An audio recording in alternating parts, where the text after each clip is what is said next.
Okay, so here we are again, the 2009 Toyota Prius. We had a headlight go out on the driver's side here.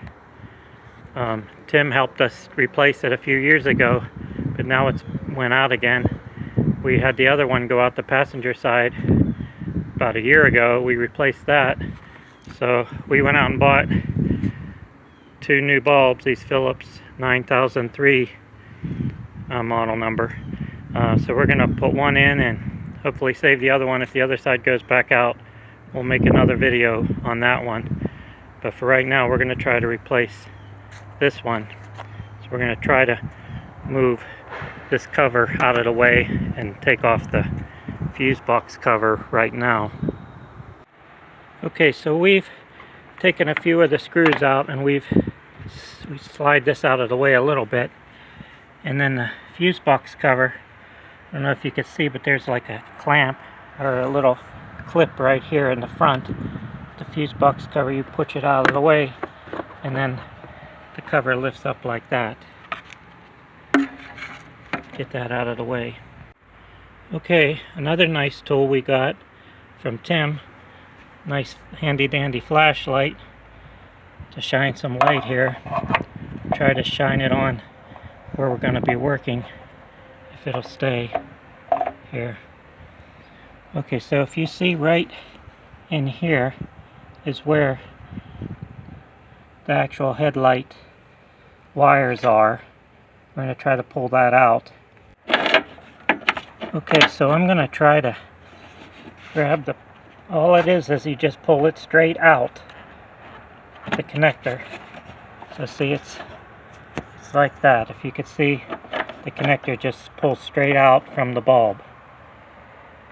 So I'm trying to get you a better view with the camera of what it looks like, so you can see the prongs sticking out in there. That's where you just pull this plug, the plug out. It's the plug right here, and those are the prongs in there, if you could see them. It just comes straight out. Now the next thing we're going to do is take this rubber boot off. Move your wire out of the way. These rubber boot has these little knobs on the rubber right here, and then there's another one on the other side back here, and you just turn it counterclockwise to take the rubber boot off.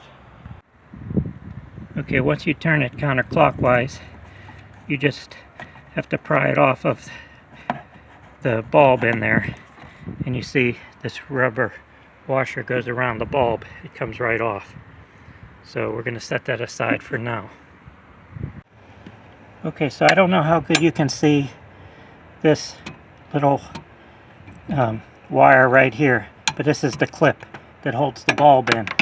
So what you want to do to take it out, you want to push down on that clip and lift up towards you, and that loosens the bulb up like that. Push the wire out of the way, and then with the wire out of the way, the bulb is loose, so you just have to pull it out like that. See, there's your old bulb. Okay, so if you look at the old bulb, the bottom has a flat spot on it. Same with the new bulb. So you want to put it in just like that. That's going to go towards the bottom, and you would put it in like this.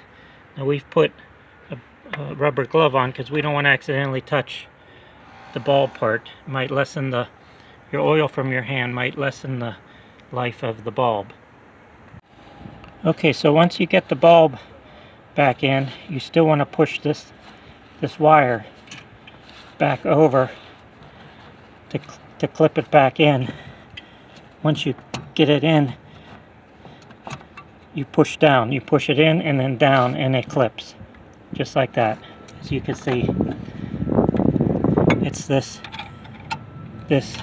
wire I'm talking about. It has to clip behind here, behind that little bracket back there, and it holds the bulb in place. And if you notice, see, the bulb won't move now. It's tight in there.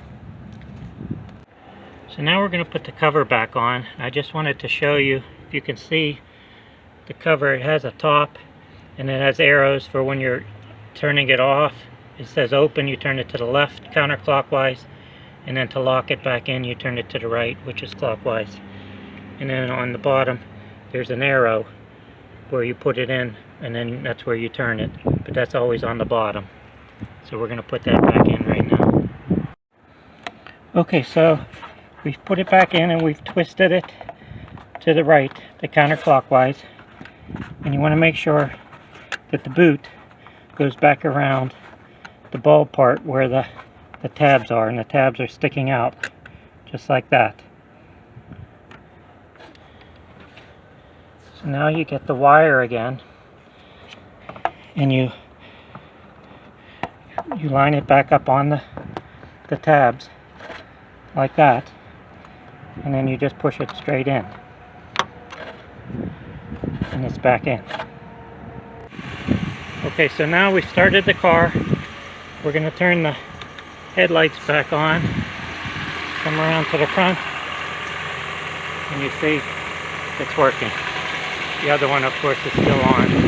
So when that one goes bad over there, we'll make another video of how to replace that one.